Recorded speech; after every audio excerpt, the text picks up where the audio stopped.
ಆತ್ಮೀಯ H16 news ಅರ್ಥಾತ್ ಸೀತಾರಾಮಗೆ ಸ್ವಾಗತ. ನಾನು ನಿಮ್ಮವ MI ಅಥವಾ ಮಲ್ಲಪ್ಪ ಜೋತವರ್. ಆತ್ಮೀಯರೇ, ಕಸಪ ಕನ್ನಡ ಸಾಹಿತ್ಯ ಪರಿಷತ್ತಿನ ಕಾರ್ಯಕಾರಿ ಸಮಿತಿ ನಮ್ಮ ಜಮಖಂಡಿಯಲ್ಲಿ ನಡೆಯಿತು ಅನ್ನೋದನ್ನು ಈಗ ನೀವು ಪತ್ರಿಕೆಯಲ್ಲಿ ನೋಡಿರ್ಬೋದು.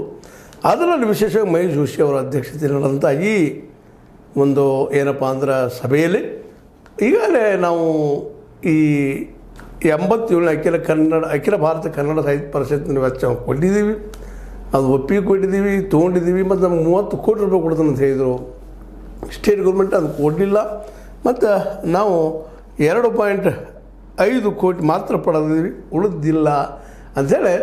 ಮತ್ತು ಅಷ್ಟಕ್ಕೆ ನಿಲ್ಲುವುದಿಲ್ಲ. ಅದು ಇವ್ರ ಮೇಲೆ ಆರೋಪಗಳಿದ್ದಾವೆ. 30 ಕೋಟಿ ರೂಪಾಯಿದು ಅಪರಾಧ ವ್ಯವಹಾರ ಸರಿಯಾಗಿಲ್ಲ ಅಂಥೇಳಿ ಅದರ ಬದಲಾಗಿ ಆರೋಪಗಳಿಗೆ ಪ್ರತ್ಯುತ್ತರ ರೂಪದಲ್ಲೇ ನಮ್ಮದು ಆಗಲಿ.